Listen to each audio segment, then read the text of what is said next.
અમદાવાદના પૂર્વ વિસ્તારમાં રાત્રિના સમયે ગાડીની નંબર પ્લેટ બદલીને ઢોર ચોરી કરતી ગેંગને પકડવામાં પોલીસને સફળતા મળી છે, જેમાં છેલ્લા ઘણા સમયથી મોડી રાત્રે રોડ પર ફરતી ગાયો અને ભેંસોની ચોરી થવાના કિસ્સાઓ સામે આવ્યા હતા। ત્યારે રામોલ પોલીસે એક શંકાસ્પદ ગાડીને રોકાવતા ચાલકે ગાડી નહીં રોકીને સ્પીડમાં હંકારી મૂકી હતી, જેથી પોલીસે તેનો પીછો કરી ચારેય આરોપીઓને ઝડપી પાડ્યા હતા। ત્યારે આરોપીઓ રાત્રિના સમયે રોડ પર ફરતી ગાયોની ચોરી કરીને કતલખાને લઈ જવા માટે ફરી રહ્યા હોવાનું જણાવ્યું હતું, જેને પગલે પોલીસે તમામને અટકાયતમાં લઈને આગળની તપાસ શરૂ કરી છે।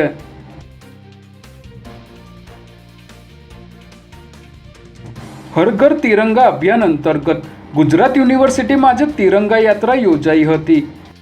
આ તિરંગા યાત્રામાં 75 ફૂટના તિરંગા સાથે 3000થી પણ વધારે વિદ્યાર્થીઓ જોડાયા હતા।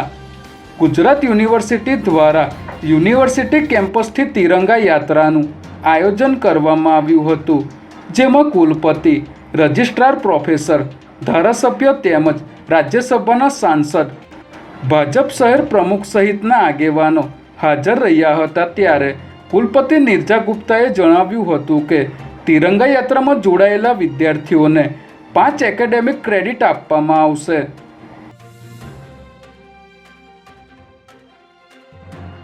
અમદાવાદ વડોદરા એક્સપ્રેસ હાઈવે પરથી પોલીસે વાહન ચેકિંગ દરમિયાન એક કારમાંથી એક પિસ્તોલ અને 6 જીવતા કારતૂસ કબજે કર્યા છે, જેમાં અહીંથી પસાર થતી એક મહિન્દ્રા થાર શંકાસ્પદ લાગતા પોલીસે તેને રોકાવીને તપાસ કરતા તેમાંથી એક પિસ્તોલ અને 6 જીવતા કારતૂસ મળી આવ્યા હતા। ત્યારે પોલીસે આ કારમાંથી નિમેશ ખાખડિયા, સેન્ડી નિરૂપણ અને કિરણ પરમાર નામના આરોપીઓની ધરપકડ કરી 11 લાખથી પણ વધુનો મુદ્દામાલ કબજે કર્યો હતો।